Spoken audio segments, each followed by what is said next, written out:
Often people create resolutions and fail to achieve them, and this happens year after year after year. There could be many reasons for this. Lack of proper planning, inability to take the right actions, poor follow-ups, or procrastination. Now, if you really understand what's happening up here in the brain, then you can get some amazing answers. So let's start our understanding by talking about the concept of neuroplasticity. It refers to your brain's ability to restructure or rewire itself when it recognizes the need for adaptation.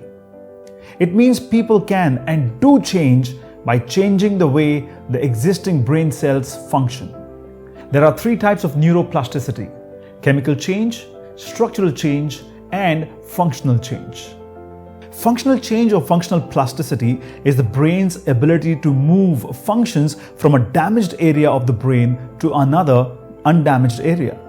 This is more a subject of medical science, and thus we will not cover this aspect over here.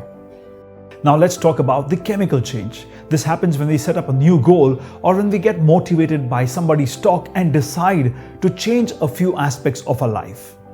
When this happens, our brain releases dopamine, which is one of the feel-good chemicals. It makes you jump with joy and it causes expectations.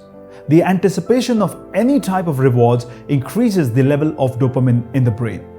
But the problem begins when you fail to act on those goals. The dopamine level drops and you feel miserable about yourself. This is one of the reasons why resolutions don't work, simply because they are not backed up with concrete plans and consistent actions.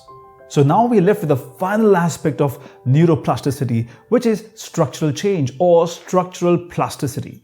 This is really the phenomena which helps you to tap into your brain's ability to create change and of course develop new habits and skills. So let's have a look at how this transformation takes place in three simple yet powerful steps.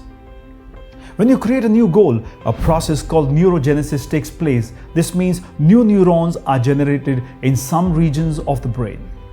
Then, when you take the first step towards building that goal, habit or skill, new synapse takes place in the brain and creates new neural connections.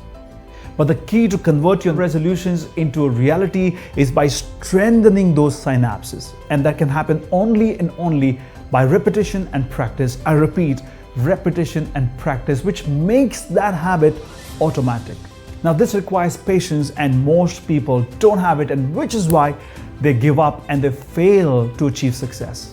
Now that you know how the brain functions, let me urge you to go ahead and back your goal with actions, some really good, determined, massive action, and see the way things can work for you.